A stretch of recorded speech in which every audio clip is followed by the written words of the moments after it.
सच्चिदानन्दरूपाय विश्वोत्पत्त्यादिहेतवे तापत्रयविनाशाय श्रीकृष्णाय वयं नमः। तदेव लग्नं रुचिरं नवं नवं तदेव शश्वन् मनसो महोत्सवम् तदेव शोकार्णवशोषणं नृणाम् तदेव शोकार्णवशोषणं नृणाम् यदुत्तमश्लोकयशोऽनुगीयते यदुत्तमश्लोकयशोऽनुगीयते। नन्दनन्दन यशोदानन्दन व्रजजनवन्दनस्य भगवतः महाकृष्णस्य शब्दमय्याः मूर्त्याः वाचा स्तवनं पूजनम् अर्चनं वा ते तया वाण्या स्नपनं वयं कुर्मः। एतदर्थं वयं सर्वेपि भाग्यवन्तः। विशेषं गुरुभिः स्मारितं योगेश्वरचरणैः परमपूज्यानां पंडितप्रवराणाम् एवं पंडितानां कुशलवाञ्छुकानां श्रीमतां दयादादाचरणानां स्मरणं कृतम्। अद्य एतेषां पुण्यप्रवराणां पुण्यतिथिः। अधिकस्य आनन्दस्य विषयः अस्माकम् अयं प्रकल्पः यदा प्रारब्धः यस्मिन् दिवसे प्रारब्धः तस्मिन्नेव दिवसे गुर्जरराज्यस्य एवं सकल भारतवर्षस्य एकस्य महात्मानः श्री केकाशास्त्री महोदयानामपि पुण्यतिथिः गतदिवसे आसीत्। नवमदिनाङ्के तेषामपि महानुभावानां पुण्यतिथिः आसीत्। एवं वयं कथम् एतेषां स्मरणं कुर्मः तस्य पृष्ठभूमिः अपि वर्तते। इदानीं वयम् अत्र ब्रह्मर्षि शाकलेकर संस्कृत महाविद्यालयः वर्तते। भवत्यः वा भवन्तः छात्राः सर्वे श्री सोमनाथ संस्कृत महाविश्वविद्यालयस्य छात्राः। 2008 वर्षे श्री सोमनाथ संस्कृत विश्वविद्यालयस्य प्रारम्भः कदाचित् जातः। तस्य मूले पूज्य केशवराम काशीराम शास्त्री महोदयाः, पूज्य दयादादाचरणाः, परमपूज्य विदुषां वशंवदः इति पदेन वा पदव्या अलङ्कृताः अभिनवशुकाः परमपूज्याः श्री कृष्णशङ्करशास्त्रिणः महोदयाः एवं बद्रीनाथ पंचांग इत्यादयः महोदयाः एतेषाम् आशीर्वादेन श्री सोमनाथ संस्कृत विश्वविद्यालयस्य प्रारम्भः जातः।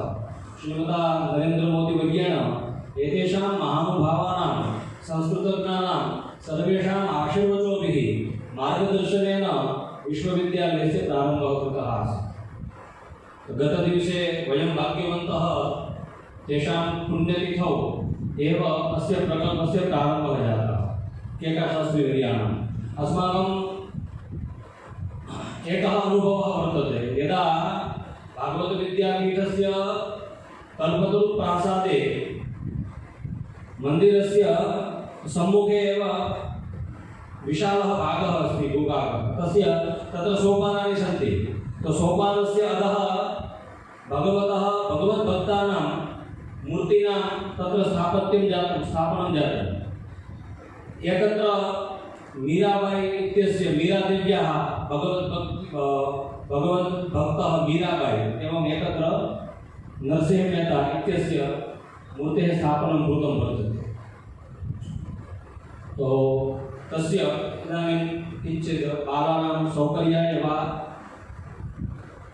आत्मगतं भवेत् तदर्थं गुरुजनमाश्रित्य वदामि नरसिंह મહેતાની એ મૂર્તિનો અનાવરણ સમયે પરમ પૂજ્ય કેકા શાસ્ત્રી આવેલા અને અમે બધા એમની રાહ જોતા હતા કે કેકા શાસ્ત્રી આવે છે કેકા શાસ્ત્રી આવે એટલે સ્વાભાવિક થાય કે મોટા વ્યક્તિ છે એટલે કંઈ કાર હશે બીજા એક બે ભક્તો હશે 5-7 જણા સાથે હશે એટલે અમે વ્યવસ્થામાં ઊભા હતા ઋષિકુમાર પરમાલી જેમ નાના હતા એટલે ગુરુજીએ કીધું એટલે આપણે તો ગુરુજી જવાનું હોય ત્યાંથી હલવાનું હોય નહીં આરુણીની જેમ હવે બરોબર અમે તો ઘડીક અડધો કલાક થયો પછી ગુરુજી આવ્યા તમે શું કામ ઊભા છો અહીંયા તો કેકા શાસ્ત્રીની રાહ જોઈને ઊભા છીએ તો કે શાસ્ત્રીજી તો આવી ગયા શાસ્ત્રીજી આવી ગયા એટલે શાસ્ત્રીજી તો આવી ગયા છે અંદર હવે તમે અંદર આવી ગયા કેકા શાસ્ત્રી વિચાર કરો એ રિક્ષામાં આવી ગયા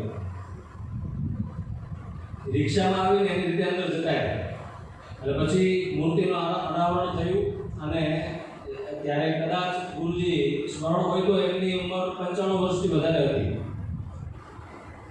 ત્યારે એમને સહજમાં પ્રશ્ન કર્યો કે એમની આંખો લાલ હતી એટલે એમને પ્રશ્ન કર્યો કે શાસ્ત્રીજી આંખો કેમ તમારી લાલ થઈ છે તો કે જવાનની આંખ લાલ હોય આવો જવાબ એમને ત્યારે એવા મહાપુરુષોના તિથિ અનુસાર ને આવા પ્રકલ્પની શરૂઆત થાય છે તો આપણે ખરેખર ભાગ્યશાળી છીએ પુનઃ વયમ ભાગવતાર્થ ભૂષામ ઇમામ સભામ વયમ અલંકૃતાઃ એતદर्थमपि वयं सर्वे भाग्यशालिनः इदानीं विषयं प्रति गच्छामि वस्तुतः कालिदासस्य स्मरणं भवति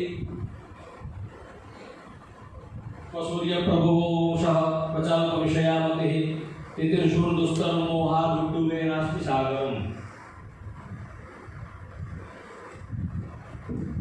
कालिदास वदति यदा रघुवंशः पुत्र रघुवंशः पुत्र अहं હું મતિમંદ છું અને એવું તુલસીદાસજી મહારાજે પણ ગાયું છે મતિમંદ તુલસી ગાઓ તુલસીદાસજી મહારાજે આવડું મોટું કાવ્ય લખી દીધું તેમ છતાં છેલ્લે શું કીધું કે હું તો મતિમંદ છું મારી બુદ્ધિ કામ કરતી નથી તેમ છતાં હું આ ગાઉં છું એટલે ભાગવત મહાત્મ્ય અને એના જ્યારે રસાસ્વાદ કરાવતા ગુરુજનો પણ સમક્ષ બેઠા હોય અને એ સમયે થોડું બોલવાનો અવસર મળે તો ખરેખર ભગવાનની આનાથી મોટી કોઈ અહેતુકી કૃપા નથી કારણ કે ભગવાન જ્યારે કૃપા કરે છે ત્યારે અહેતુકી કૃપા કરે છે ભગવાનની કૃપા પાછળનો કોઈ હેતુ હોતો નથી અને ભગવાનની કૃપા પાછળનો કોઈ હેતુ નથી હોતો એવી અહેતુકી કૃપાના પ્રસાદ રૂપે જ આપણને શ્રીમદ ભાગવત મળ્યું છે શ્રીમદ ભાગવતના મહાત્મ્યમાં મારો તો વિષય છે ઉપસર્ગ ગણો અવ્યય ગણો અને તદ્ધિત ગણો પણ ભાગવતના મહાત્મ્યની ચર્ચા કરીએ ત્યારે મહાત્મ્યના પહેલા અધ્યાય કરતા મહાત્મ્યના બીજા અધ્યાયના જે અંતિમ શ્લોકો છે એમાં જરા નજર કરીએ તો મહાત્મ્યના પહેલા અધ્યાયના પ્રારંભની આપણને ખબર પડે કે મહાત્મ્યની જરૂર શું હતી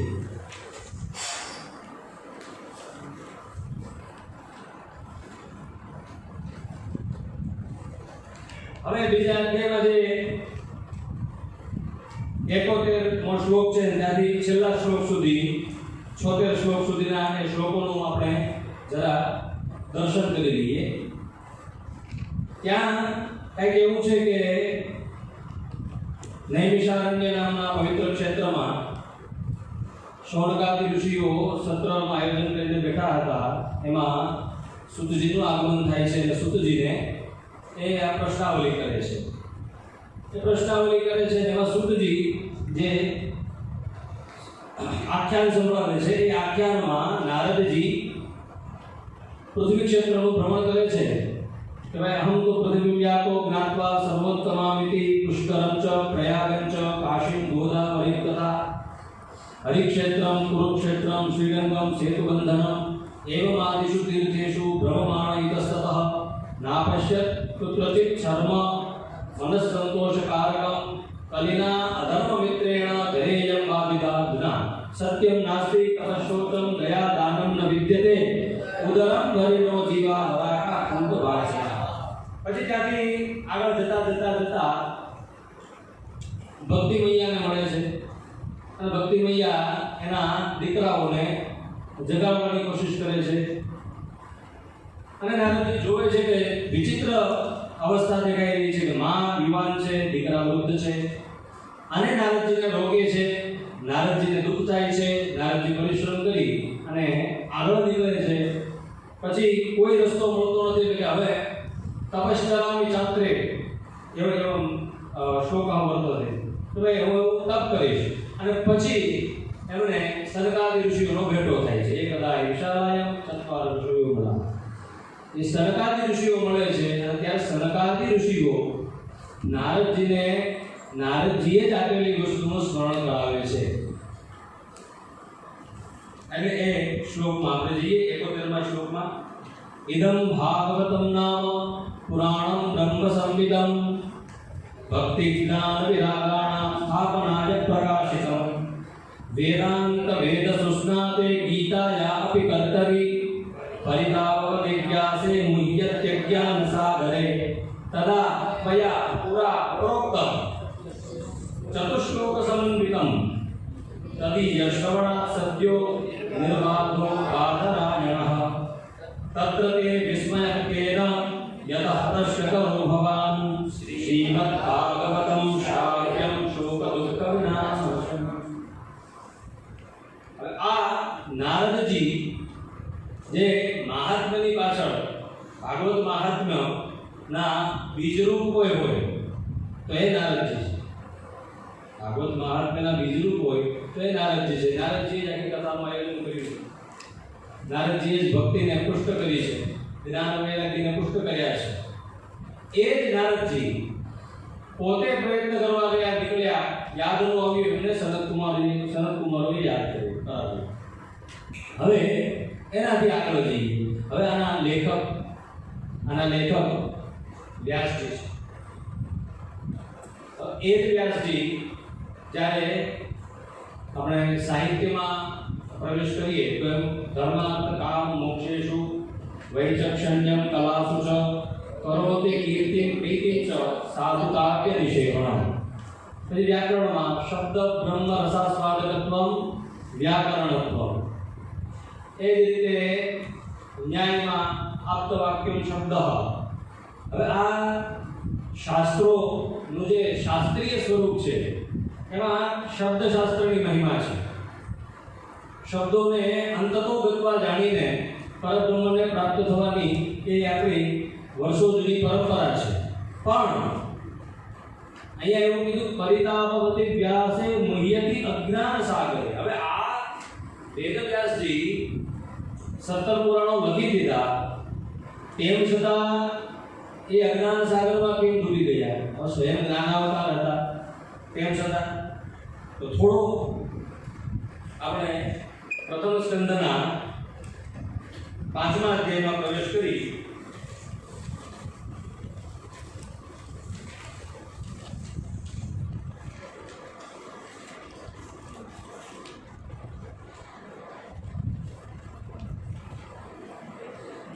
અધ્યાયના પહેલા શ્લોકમાં અથતમ સુખમાસીન ઉપાસીનમ બૃહચ્છવાહ દેવશ્રી રાહ વિપ્રર્ષિં વીણાપાણિસ્વયન્નિવ. નારદ ઉવાચ પારાશર્ય મહાભાગ ભવતઃ કચ્ચિદાત્મના પરિતુષ્યતિ શારીર આત્મા માનસ એવ વા. जिज्ञासितं सुसंपन्नं अपि ते महदद्भुतं कृतवान् भारतं यं स्वं सर्वार्थ परिगृहीतं. जिज्ञासितमधीतं च यत्तद्ब्रह्म सनातनं तथापि शोधस्यात्मानं તમે મહાભારત લખ્યું, તમે આ વેદોનું વિભાજન કર્યું વગેરે વગેરે વગેરે, વેદવ્યાસજી જે કાંઈ પણ બધું કર્યું એ બધું નારદજીએ કહ્યું. એટલે પછી વ્યાસજી ઉત્તર આપે છે, અસ્યૈવ મે સર્વમિદં ત્વયોક્તં તથાપિનાત્મા પરિતુષ્યતે મે તન્મૂલમવ્યક્તમગાધબોધં પૃચ્છામહે આત્મભવાત્મભૂતં. એટલે હવે તમે કહ્યું એ જ રીતે મેં બધું જ કર્યું છે, પણ મારા આત્માને સંતોષ મળતો નથી. એટલે તમે આગળના 3જા શ્લોકમાં, પછી 7મા શ્લોકમાં વેદવ્યાસજી નારદજીને ત્રિલોકીમાં ફરવાવાળા કહે છે. પરાવર બ્રહ્મમાં સ્થિત એવા મારા માટે હવે તમે આનો રસ્તો શોધી આપો, એવી પ્રાર્થના વ્યાસજી નારદજીને કરે છે. ત્યારે નારદજી કહે છે 9મા શ્લોકમાં, 8 અને 9 બંને શ્લોકો જોવા જેવા છે. નારદ ઉવાચ ભવતાનુદિત પ્રાયમ યશો ભગવતો મદમ યેનૈવાસૌ નતુષ્યેત મન્યે તદ્દર્શનમ ઇયમ યથા ધર્માદયશ્ચાર્થા મુનિવર્યાનુકીર્તિતઃ ન તથા વાસુદેવસ્ય મહિમાયન્વર્ણિતઃ. તો કે જેમાં ભગવાનને સંતોષ થાય એવું કાર્ય નથી, તો એ દર્શનમ તદ્દર્શનમ ખિલમ, એવો એ શ્લોકમાં શબ્દ આવ્યો છે. મન્યે તદ્દર્શનમ ખિલમ. ખિલમ એટલે ખંડિત, અખિલમ એટલે પૂર્ણ. મધુરાધિપતે હે અખિલમ મધુરમ. અને મહાભારતના બાકી રહેલા પર્વોને પણ ખીલ પર્વો કહેવાય. એ ખીલ પર્વો એટલે હરિવંશ પુરાણ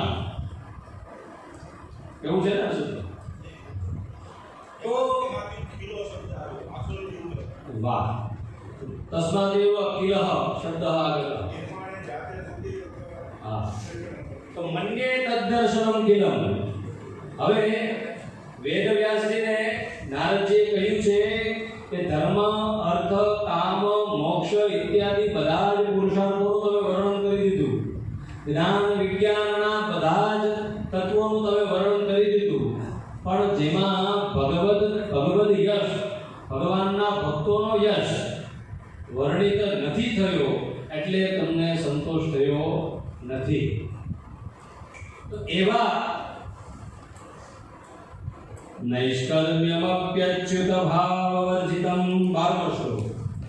નૈષ્કર્મ્યમપ્યચ્યુત ભાવવર્જિતં ન શોભતે જ્ઞાનમલં નિરંજનં કુતઃ પુનઃ શશ્વતભદ્રમીશ્વરે ન ચાકૃतं કર્મ યદપ્યકારણં. ગમે એટલું નિષ્કર્મણ્યતાથી કરેલું કર્મ હોય, પણ એમાં ભગવાનને અર્પિત કરવાની ભાવના ન હોય, તો એ કર્મથી, એ કાર્યથી ભગવાન પ્રસન્ન થતા નથી. તો એ ભાવનાથી હવે તમે જે પુરાણ લખશો તો એનાથી ભગવાન પ્રસન્ન થશે. અને આમ જ્યારે કહ્યું પછી વેદવ્યાસજી બ્રહ્મનદ્યામ સરસ્વત્યામ આશ્રમઃ પશ્ચિમે તટે એ ત્યાં લખવાની શરૂઆત કરે છે. અને એમાં એક શ્લોક આવે છે આગળના 6થા અધ્યાયમાં.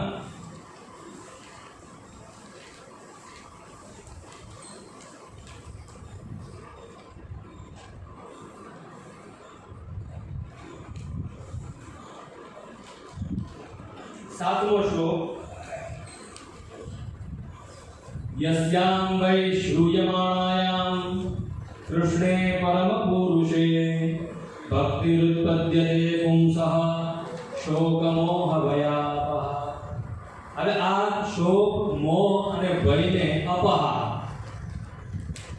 કરવાવાળી ભક્તિ ઉત્પન્ન થાય એ આ ભાગવતીથી થાય. હવે આવા ભાગવતના મહાત્મ્યનો વિષય આપણને પ્રાપ્ત થયો છે. આવા ભાગવતના મહાત્મ્યનો વિષય આપણને પ્રાપ્ત થયો છે. હવે આપણે મહાત્મ્યમાં પ્રવેશ કરીએ તો એમાં મમ વિષયઃ અસ્તિ તદ્ધિતમ એવં ઉપસર્ગઃ અવ્યયશ્ચ. તો જે વિષય છે શ્રીમદ ભાગવત મહાત્મ્યમ, આમાં આવનારા ત્રણ શબ્દો તદ્ધિતના ઉદાહરણ છે. આમાં આવનારા ત્રણ શબ્દો તદ્ધિતના ઉદાહરણ છે. પહેલો શબ્દ શ્રીમદ એટલે શ્રીમાન શબ્દ બને. શ્રીહિ અસ્ય અસ્તિ ઇતિ શ્રીમાન. હવે એ જ શબ્દ નપુંસકલિંગમાં જ્યારે બને ત્યારે તકારાંત અથવા દકારાંત બને એટલે શ્રીમદ. હવે આ વિશેષણ કોનું છે? ભાગવતનું. ભાગવતમ શબ્દનું વિશેષણ છે. આ ભાગવતમ શબ્દ પણ તદ્ધિતનું ઉદાહરણ છે, જેનું સૂત્ર છે તસ્યેદમ. તસ્ય ઇદમ, તેનું આ એવો વિગ્રહ થાય છે. તેનું આ એટલે કોનું? તો કે ભગવતઃ ઇદમ ઇતિ ભાગવતમ. ભગવતઃ ઇદમ ઇતિ ભાગવતમ. એટલે પેલો શબ્દ છે શ્રીમદ, એનો અર્થ થાય શ્રી અસ્ય અસ્તિ. શ્રી જેની છે એને કહેવાય શ્રીમદ. કોના માટે? તો કે ભાગવતમ માટે. તો કે ભાઈ ભગવતઃ ઇદમ, તો ભાગવતમ એટલે કેવું ભાગવતમ? ઈદૃશમ ભાગવતમ, તો કે શ્રીમદ ભાગવતમ. હવે તસ્ય ભાગવતસ્ય મહાત્મ્યમ. તો મહાત્મ્યમ શબ્દોપી મહાત્મનઃ ભાવઃ મહાત્મ્યમ. મહાત્મનઃ ભાવઃ મહાત્મ્યમ. તસ્ય ભાવઃ તાદાત્મ્યમ.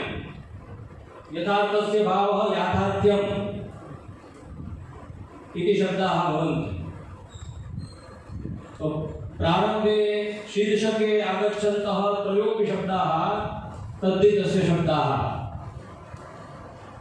श्रीः अस्य अस्ति इति श्रीमद्, भगवतः इदं भागवतं, महात्मनः भावः महात्म्यम्. હવે શ્રીની કલ્પના કરી લઈએ તો કેવું ભાગવત શ્રી વાળું છે. એટલે શ્રી એટલે શોભા, શ્રી એટલે સમૃદ્ધિ, શ્રી એટલે જ્ઞાન, શ્રી એટલે પ્રકાશ, શ્રી એટલે શોભા, શ્રી એટલે ઐશ્વર્ય. આવા શાસ્ત્રોમાં વિદ્વાનો શ્રી શબ્દના 18 અર્થો કરે છે, જેનું શક્રાદયના શ્લોકોમાં પણ વર્ણન આવે છે. ચોથા શ્લોકમાં યા શ્રી સ્વયં સુકૃતિના ભવનેશ્વરલક્ષ્મી આત્માનાં હૃદયામ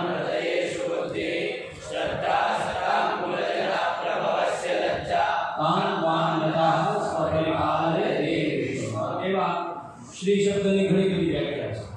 એટલે ભગવતી માં રાધારાણીના સેવકો એ શ્રી શબ્દને માં ભગવતી રાધા માટે જ માને છે.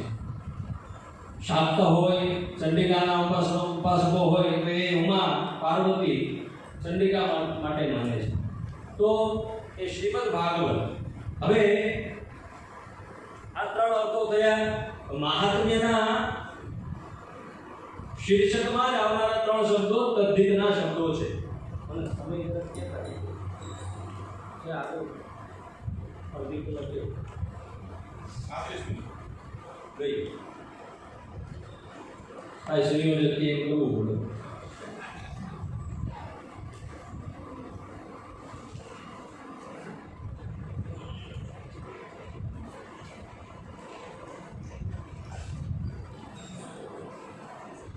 તો આપણે જરા આની અંદર આવતા જે શબ્દો છે એ શબ્દોનું જ અધ્યયન આગળ કરતા જઈએ, જ્યાં સુધી પહોંચીએ ત્યાં સુધી. સંયોજક એમ કહે કે રોકાઈ જાવ તો પછી રોકાઈ જશું. તો મંગલાચરણ પછી પહેલા ભગવાન શ્રી કૃષ્ણને પ્રણામ કર્યા છે. આમાં આશુપાત્રો વિહંગાવલોકન તો આપણે આખી કથાનું કરી લીધું છે. બીજા ત્રીજા અધ્યાય સુધી કે કેમ આ મહાત્મ્યની ચર્ચા કરવાની જરૂર પડી. અને બીજી વાત, મહાત્મ્ય શબ્દની ચર્ચા થાય છે ત્યારે 6 અધ્યાયમાં 3 થી 4 વાર મહાત્મ્ય શબ્દ આવે છે. 3 થી 4 વાર મહાત્મ્ય શબ્દ કે જેમાં પહેલી વાર ક્યાં આવે છે? નારદજી જ્યારે ભક્તિને એના ગુણોનું જ્ઞાન કરાવે છે. તમે કોણ છો? તમે તો આ છો, તમે તો આ છો, તમે તો આ છો. તો એના માટે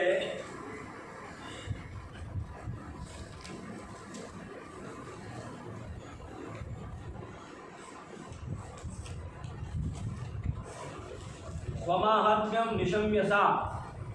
હા, બીજા અધ્યાયનો 22મો શ્લોક.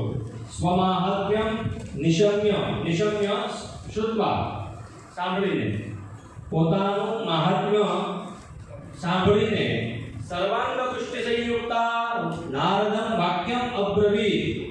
નારદ જ્યારે બોલ્યા ત્યારે એ સર્વાંગ પુષ્ટિ સંયુક્તા, ભક્તિ મૈયાને જરા શરીરમાં બળ આવ્યું. ભક્તિ મૈયા થોડી સવળા બન્યા, જે અબળા બન્યા હતા એમાં. અને પછી સનત કુમારોને જ્યારે કથા સંભળાવે છે સનત કુમારો, ત્યારે પણ મહાત્મ્ય શબ્દનું સૂચન અને ત્યાં વર્ણન આવે છે. એટલે બીજા સુખદેવજીના મંગલાચરણમાં સુખદેવજીને જ્યારે પ્રણામ કરે છે એમાં એક શબ્દ આવે છે દ્વૈપાયનો વિરહકા દ્વીપે ભવઃ દ્વૈપાયનઃ, દ્વીપે ભવઃ દ્વૈપાયનઃ. તદ્ધિતના એક સૂત્રથી આની રચના થાય છે તત્ર ભવઃ. તત્ર ભવઃ એનાથી આનો વિગ્રહ થાય છે દ્વીપે ભવઃ દ્વૈપાયનઃ.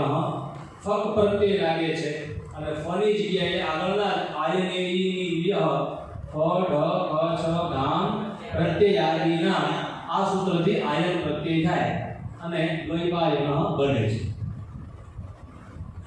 એટલે એમાં શબ્દ આવે છે દ્વૈપાયનઃ.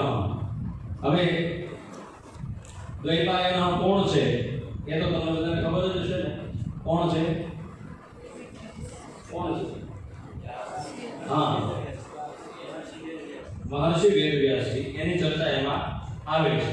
હવે જ્યારે એ શ્લોક પણ પૂર્ણ થાય અને પછી એક ઉવાચ આવે છે. કોણ આ કથાની શરૂઆત કરે છે? તો શૌનક ઉવાચ. આ શૌનક શબ્દ પણ તદ્ધિતનું ઉદાહરણ છે. શુનકસ્ય અપત્યમ પુમાન શૌનકઃ.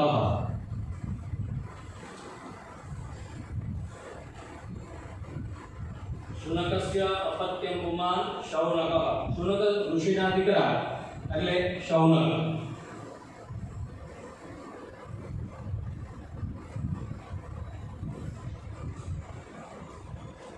પછી શૌનકજી આના પ્રશ્ન પૂછે છે સુતજીને કે અજ્ઞાન ધ્વાંત વિદ્વાંસ કોટિ સૂર્ય સમપ્રભ સૂતાખ્યાહી કથાસાર મમ કર્ણ રસાયનમ ભક્તિ જ્ઞાન વિરાગાતો વિવેકો વર્ધતે મહાન માયા મોહ નિરાસશ્ચ વૈષ્ણવૈઃ ક્રિયતે કથમ.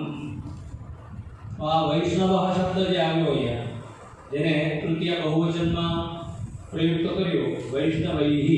આ વૈષ્ણવ શબ્દ પણ તદ્ધિતનું ઉદાહરણ છે.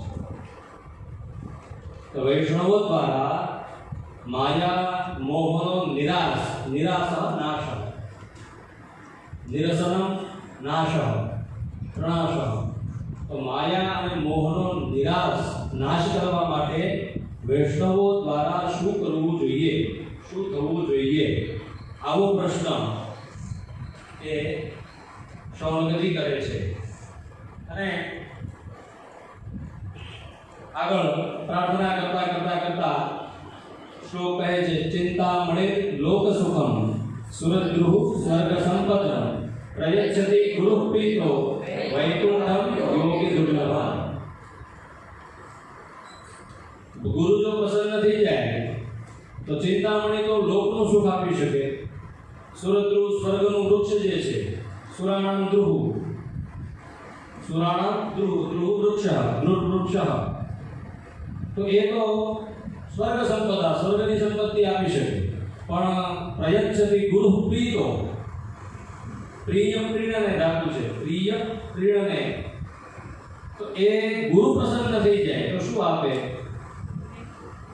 વૈકુંઠમ યોગી દુર્લભમ.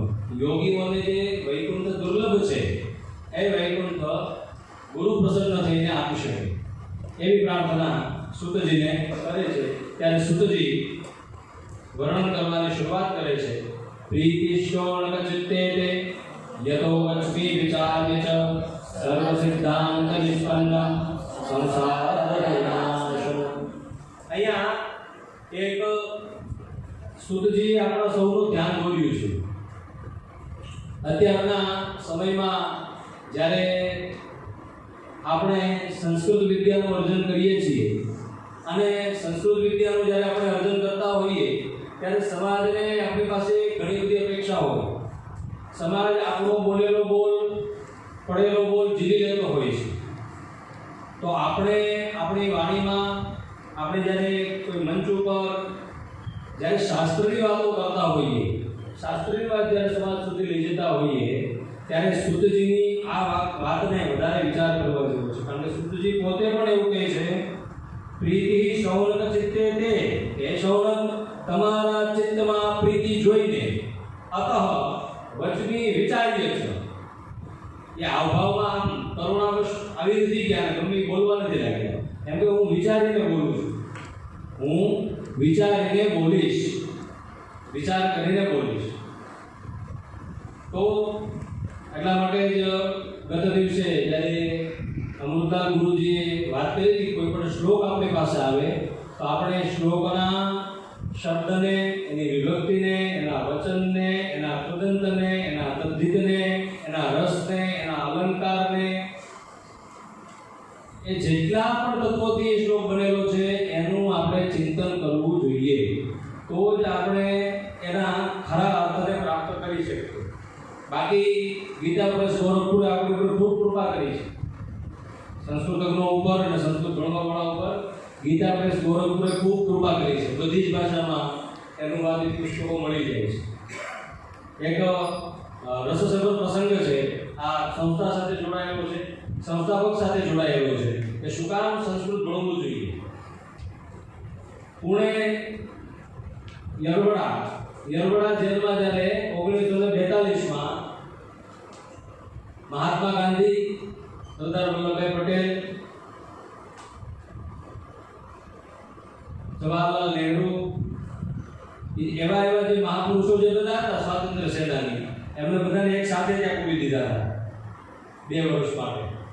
ત્યારે કંઈ ચૂંટણી થઈ હતી એવું બધા કારણો હતા. હવે સતત 2 વર્ષ માટે ત્યાં હતા. એટલે ગાંધીજી મૂળ ગીતાના હિતેશી હતા. મૂળ ગીતાના એને કહેવાય મૂળ ગીતા આપણે વાંચવી જોઈએ, અર્થની.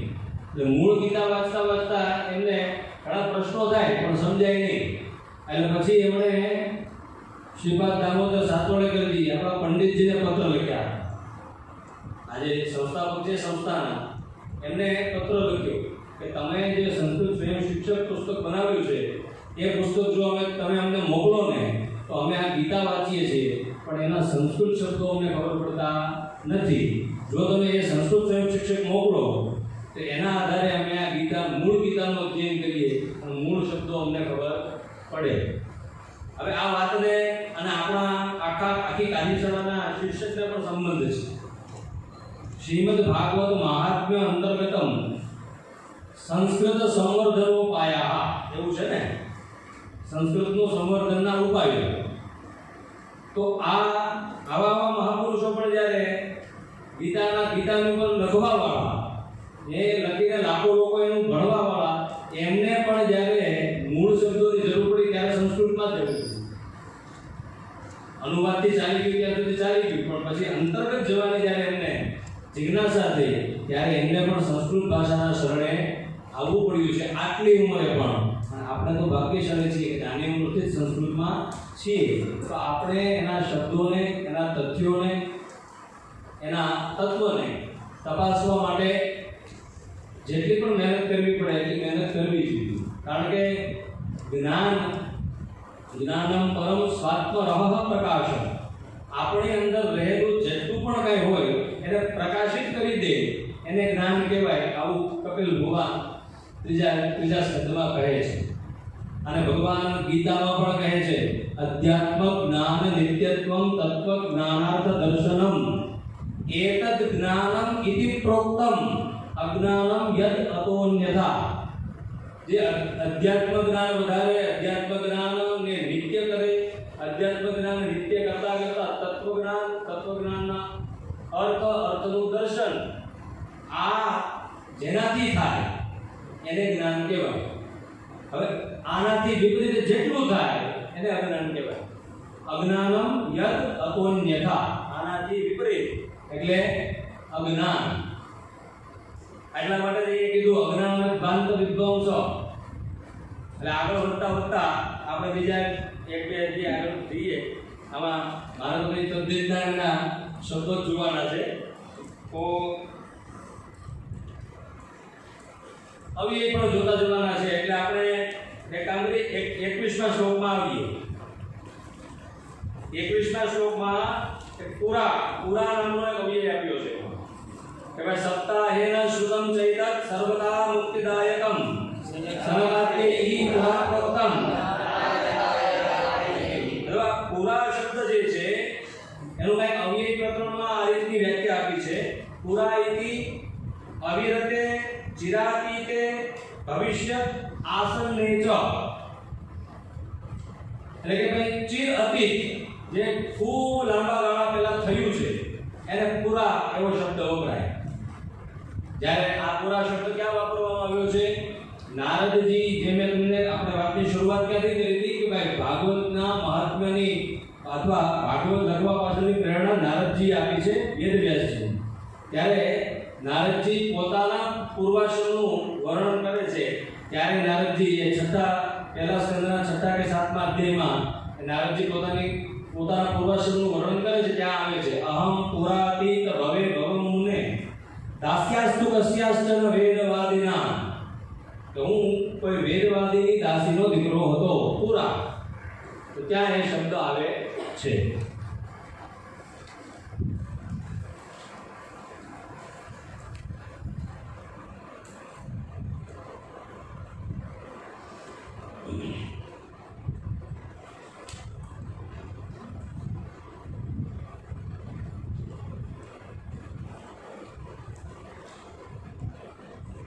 હવે એમાં આગળ જઈએ એટલે અવ્યયના શબ્દો આવે. આમ તો અવ્યય, ઉપસર્ગ, નિપાત આ બધા એકબીજા જેવા જ લાગે, બધા ભાઈઓ લાગે. જેનો વ્યય ન થાય એને અવ્યય કહેવાય. ન વ્યય અવ્યય સદૃશમ ત્રિષુ લિંગેષુ સર્વાસુ ચ વિભક્તિષુ વચનેષુ ચ સર્વેષુ યન્ન વ્યેતિ તદવ્યયમ. યત ન વ્યેતિ, જેનો વ્યય થતો નથી. હવે કઈ પ્રશ્ન થાય કે વ્યય કેમ થાય આનો? આને થોડો આપણે વેચી શકાય. તો એની માટે વ્યાકરણનો એક બે વ્યાખ્યા આપી. એક વિકારી શબ્દો, એક અવિકારી શબ્દો. વિકારી શબ્દો એટલે કે રામાદિ શબ્દા, કે ભાઈ રામઃ, રામૌ, રામા. 1 રામ, 2 રામ, 3 રામ ને 3000 રામ. પણ હવે એક જગ્યાએ અવ્યય મૂકીએ તો ચ ચૌ ચાહ થાય નહીં, એવમ એવે એવાની થાય નહીં, તથા તથે તથા થાય નહીં.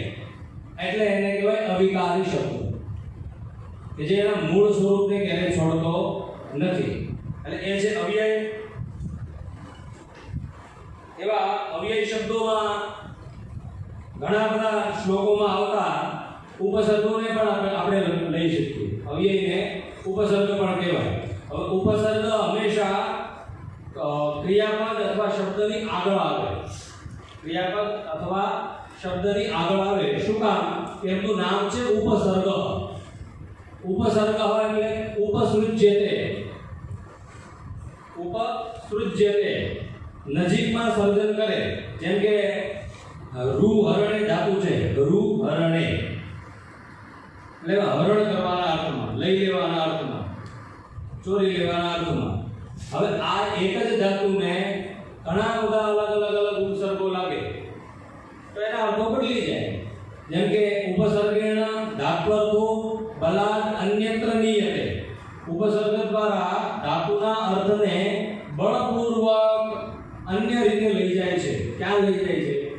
આ આગળના શબ્દોમાં લઈ જાય. પ્રહાર, હાર, સંહાર, વિહાર, પરિહાર. આ 5 શબ્દો છે. પ્રહાર, હાર, સંહાર, વિહાર અને પરિહાર. હવે બધામાં એક જ ધાતુ છે, રૂહરણ. હવે પ્રહારને શું કહીએ આપણે? પ્રહાર. હવે આપણે કહીએ કે મારે તમને હાર આપવો છે, તો માણસના મોઢા પર કેવું આમ સ્મિત આવે ને? શું કામ આવે? કે હાર આપશે, સોનાનો હાર આપશે. અને એની જગ્યાએ કે મારે તમને પ્રહાર એક આપવાનો છે, તો તૈયાર થઈ જાય ને કે મારે એ પહેલાં હું તૈયાર થઈ જાઉં. તો આ આટલો ફરક શબ્દોને ફેરવી દે. પ્રહાર, હાર, સંહાર. હવે મારે સંહાર કરવાનો છે, ઉભા રહેજો, તો કોઈ ઊભું રહે. હાથમાં તલવાર હોય, મારે સંહાર કરવાનો છે, તો કોઈ ઊભું રહે? ન ઊભું.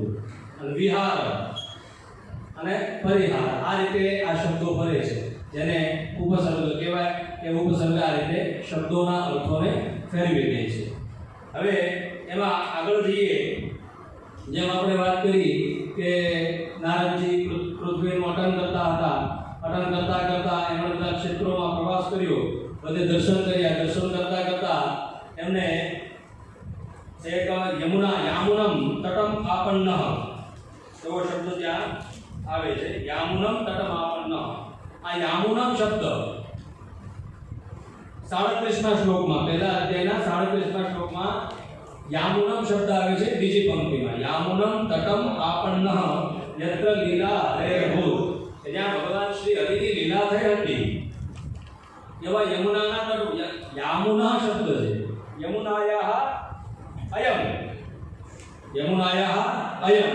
આ આગળ એક વ્યાખ્યા આપણે તદ્ધિત નીચે જોઈ તસ્યેદમની. આ તસ્યેદમમાં જરૂરી નથી કે આપણે ઇદમ એટલે નપુંસક શબ્દ જ વાપરી શકીએ. તસ્યેદમ એટલે જે નપુંસક શબ્દો જ બનશે એવું જરૂરી નથી. ઇદમ એટલે ઇદમ શબ્દ એમ કે ભાઈ, જેમ કે ભાગવતી ગાથા, ભાગવતી ગાથા આ શબ્દ બને છે. તો ભાગવતી ગાથા આ શબ્દનો જ્યારે આપણે વિગ્રહ કરવો હોય તો ભગવતઃ ઇયમ એવું પણ થઈ શકે. ભગવતઃ ઇયમ, ત્યાં નિશ્ચિત ત્યાં સ્ત્રી પ્રત્યયો ત્યાં કાર્યરત થાય છે, પણ આગળનો વિગ્રહ આ રીતે પણ ફરી જાય છે. તો એ જ રીતે અહીંયા તટઃ શબ્દ છે. તટો તટા પુલ્લિંગમાં છે ને, તો આપણને સ્વાભાવિક પ્રશ્ન થાય પણ ત્યાં દ્વિતીય એકવચનમાં છે. આપન્ન. જેમ સમાસના દ્વિતીય તત્પુરુષના સૂત્રમાં છે દ્વિતીય શિતાતિ તપતિ તગતાત્યસ્ત પ્રાપ્તા અન્યૈહિ. આપન્ન શબ્દ જ્યારે આવે ત્યારે દ્વિતીય વિભક્તિનો ઉપયોગ થાય. તો યામુનમ તટમ આપન્ન યત્ર લીલા હરેર્ભૂત. તો ત્યાં પણ એ યામુન શબ્દ તદ્ધિત છે. ત્યાં જોયું કે બે વૃદ્ધ બેઠા છે. એક સ્ત્રી એને હવા નાખી રહી છે અને ઊભી કરી રહી છે. એટલે એ બાલા પછી નારદજીને રોકે છે. નારદજી સાથે વાત કરે છે, તમે મારા દુઃખને દૂર કરો એવી પ્રાર્થના કરે છે. એટલે નારદજી રોકાય છે, એમને પૂછે છે કોણ છો તમે? ત્યારે ભક્તિ એનો પરિચય આપે છે. આ બંને મારા પુત્રો છે. આવી અવસ્થામાં હું દ્રવિડમાં ઉત્પન્ન થઈ, દક્ષિણમાં ઉત્પન્ન થઈ, કર્ણાટકમાં બુદ્ધિને પ્રાપ્ત થઈ, મહારાષ્ટ્રમાં ક્યાંક ક્યાંક મને સ્થાન મળ્યું અને ગુર્જર નામના પ્રદેશમાં હું જીર્ણતાને પ્રાપ્ત થઈ. આમ પછી પાછી હું વૃંદાવનને પ્રાપ્ત થઈ તો મને મારું પૂર્ણ સ્વરૂપ પાછું પ્રાપ્ત થયું. પણ અત્રે મૌ ગ્રાહકા ભાવવાન ન જરા મત નિંચત. આ વૃંદાવનમાં મને તો ગ્રહણ કરવાવાળા મળ્યા, પણ જ્ઞાન વૈરાગ્યને ગ્રહણ કરવાવાળા કોઈ છે નહીં. તો ત્યારે એ 53મા શ્લોકમાં એક પ્રશ્ન પૂછે છે ત્રયાણામ સહચારિત્વાદ વૈપરીત્યમ કુતસ્થિતમ ઘટતે જનકા માતા તરુણોતનયારકી. આ બહુ સામાન્ય વાત છે. કારણ માતા વૃદ્ધ થાય, દીકરા તો ના વૃદ્ધ થાય. માતા જ્યારે વૃદ્ધ નથી તો દીકરા વૃદ્ધ કઈ રીતે થાય? એમાં જે શબ્દ વાપર્યો છે વૈપરીત્યમ, એ વૈપરીત્યમ તદ્ધિત શબ્દ છે. હવે મારો વિષય વ્યાકરણ, એટલે વ્યાકરણનો નિયમ છે કે સારલ્યાત કઠિન પર્યંતમ ગંતવ્ય એવો નિયમ. આમ તો વ્યાકરણ હોય એટલે છોકરા થોડા સ્વાભાવિક રીતે પ્રક્રિયા બધી આવે, બોલવું આવે, ના આવે, એટલે વ્યાકરણ થોડા થતા પણ ભક્તિમય એ કેટલી આપણી પર સરસ કૃપા કરી છે એવા સરળ સરળ શબ્દોમાં વ્યાકરણના ગૂઢ પ્રયોગોને મૂકી દીધા છે. તો એ વિપરીતસ્ય ભાવઃ વૈપરીત્યમ એ પણ એક તદ્ધિતનો શબ્દ ત્યાં આપણને પ્રાપ્ત થાય છે. અતઃ શબ્દ પછીના શ્લોકમાં જે અતઃ શબ્દ આવે છે એ પણ અવ્યય શબ્દ છે. અતઃ એટલે એટલે એટલે એટલે હું વિચારું છું, એટલે મને દુઃખ થાય છે.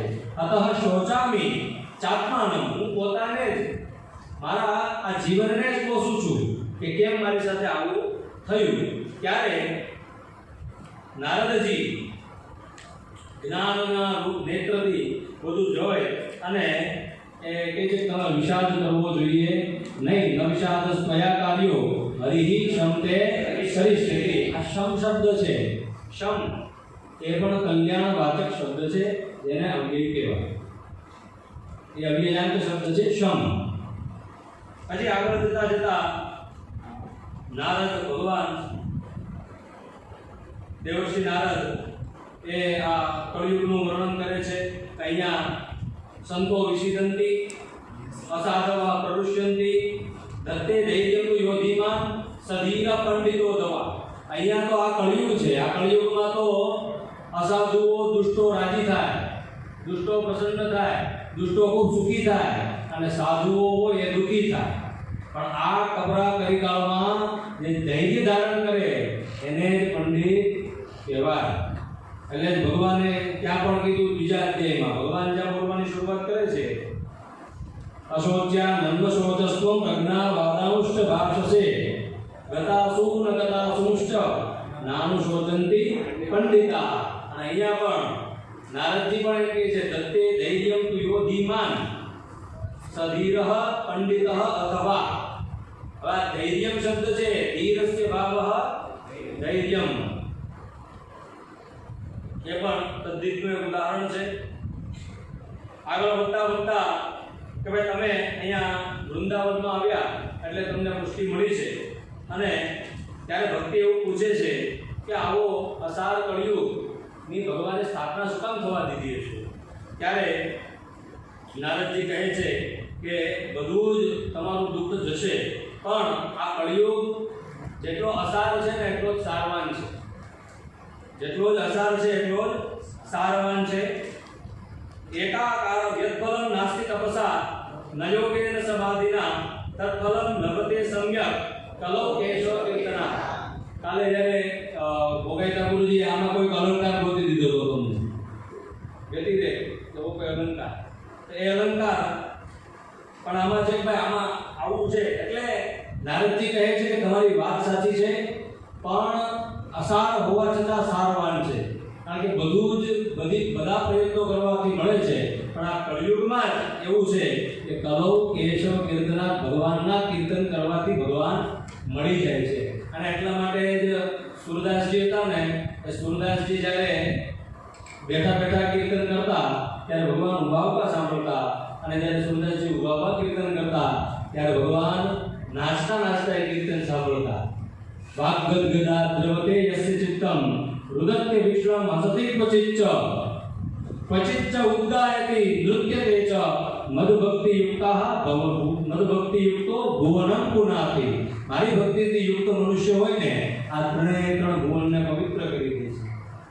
સ્વામી રામતીર્થ મહારાજની અંતિમ અવસ્થા રામતીર્થ મહારાજની અંતિમ અવસ્થામાં એ સમુદ્ર કિનારે નીકળી જાય અને સમુદ્ર કિનારે નીકળી અને અચાનક આકાશ તરફ જોઈને અચાનક દરિયા તરફ જોઈને ક્યારેક ઊંચે ઊંચે કીર્તન કરવા લાગતા અને ક્યારેક પોતાના શરીર ઉપર મારવા લાગતા કે હે નાથ હે કૃપાળુ તું મને કેમ મળતો નથી.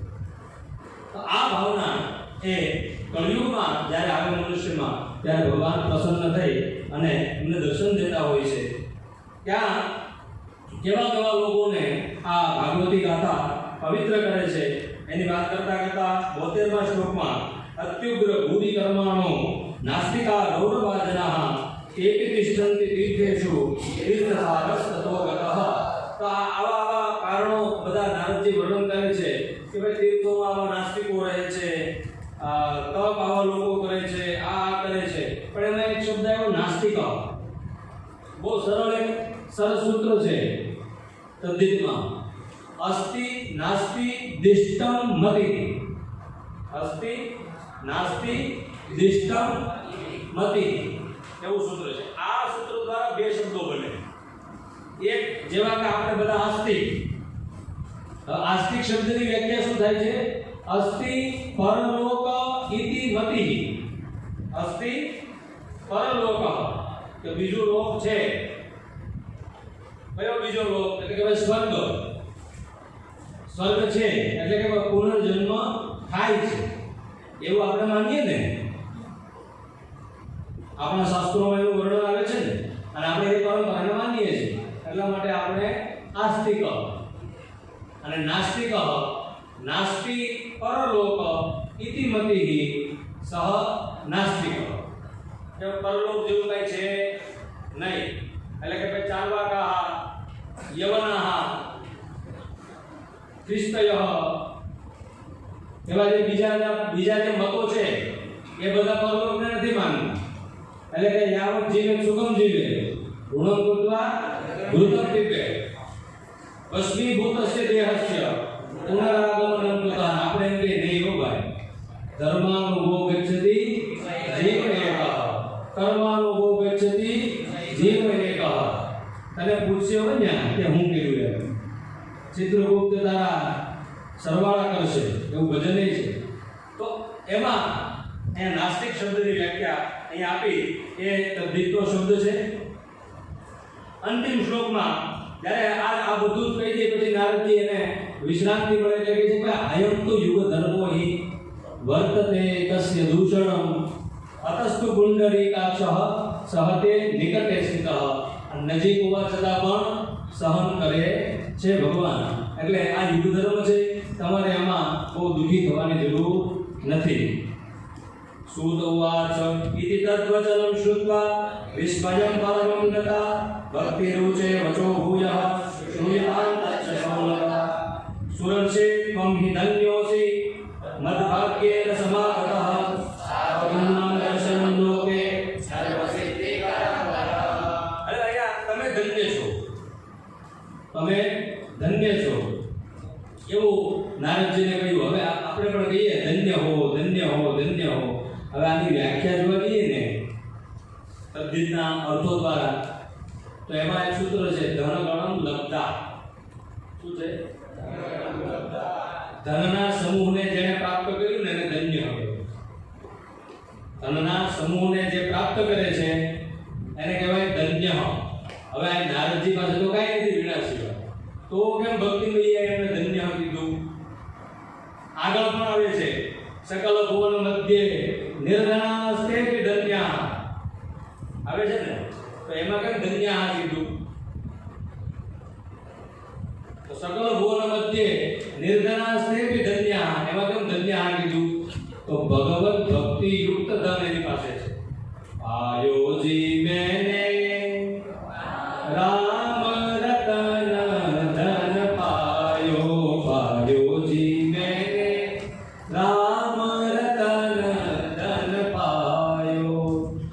વસ્તુ અમોલિક દી મેરે સદગુરુ कृपा कर अपनायो. आयो जी मैंने राम रतन धन पायो. खर्चन फूटे वाको चोर न लूटे, दिन दिन बढ़त सवायो. पायो जी मैंने दिन दिन बढ़त सवायो. आयो जी मैंने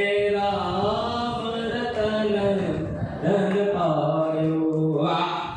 રામ રતન ધન છે, આને વાપરતા વાપરતા વાપરતા વાપરતા વધતું જાય. અપૂર્વ કોપી કોશોયમ યજ્ઞતે તવ ભારતી યજ્ઞો વૃદ્ધિ માયાતિ શૈવાયાતિ સંશયા. વિદ્યા ધનમ સર્વધન પ્રદાન ન ચોર હાર્યમ ન ચ રાજ હાર્યમ ન ભ્રાતૃ ભાજ્યમ ન ચ ભારકારી યહે કૃતે વર્ધતે એવ વિદ્યા. વિદ્યા ધનમ વિદ્યાધન છે, પણ બધા જ ધર્મ પ્રધાન એ ભક્તિ છે. એ પણ ભગવાનની અંદરનો નિષ્કામ ભાવ, ભગવાન સાથેનો નિષ્કામ ભાવ, ભગવાન સાથેનો નિષ્કામ પ્રેમ. એ પુંડરીકાક્ષ શબ્દ વાપરવામાં આવ્યો છે. મહારાષ્ટ્રમાં પંઢરપુર નામનું ક્ષેત્ર છે. એ પંઢરપુરમાં પુંડરીક નામના એક ભક્ત થયા. એ પુંડરીક નામના ભક્ત હર રોજ ભગવાનનું દર્શન કરવા જાય, પણ એક દિવસ પુંડરીક આવ્યા નહીં. પુંડરીક નો આવ્યા ને એટલે ભગવાન સ્વયં એને દર્શન આપવા ગયા. દરવાજો પકડાવ્યો, પુંડરીકે ખોલ્યો નહીં.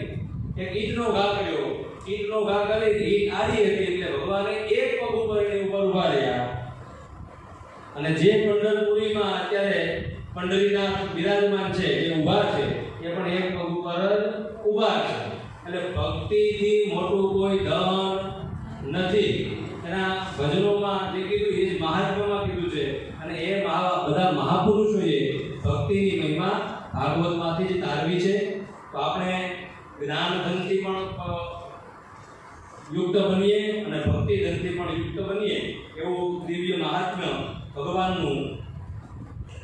અલૌકિકોયમ મહિમા મુનીશ્વરા સપ્તાહ જન્યોદ્ય વિલોકિતો મયા.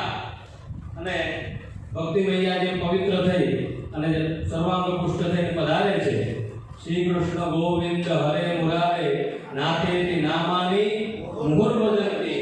એમ આપણા મુખથી પણ ભગવાન શંકરાચાર્યએ જેમ કહ્યું, જ્ઞેયમ ગીતા નામ સહસ્રમ ધ્યેયમ શ્રીપતિ રૂપરજસ્રમ નેયમ સજ્જન સંગે ચિત્તમ દેયમ દીન જનાય ચ વિત્તમ. આ પ્રકારનું પવિત્ર જીવન આપણે જીવવું જોઈએ. હર હર મહાદેવ. ખૂબ સરસ રીતે પરેશભાઈએ છેલ્લે પુંડરીકાક્ષનું સ્મરણ કરાવ્યું. યહ સ્મરે પુંડરીકાક્ષમ સકાયાભ્યામ પરસ્તુતે. પુંડરીકાક્ષ જે ભગવાન છે એ મૂળ ભગવાન નથી,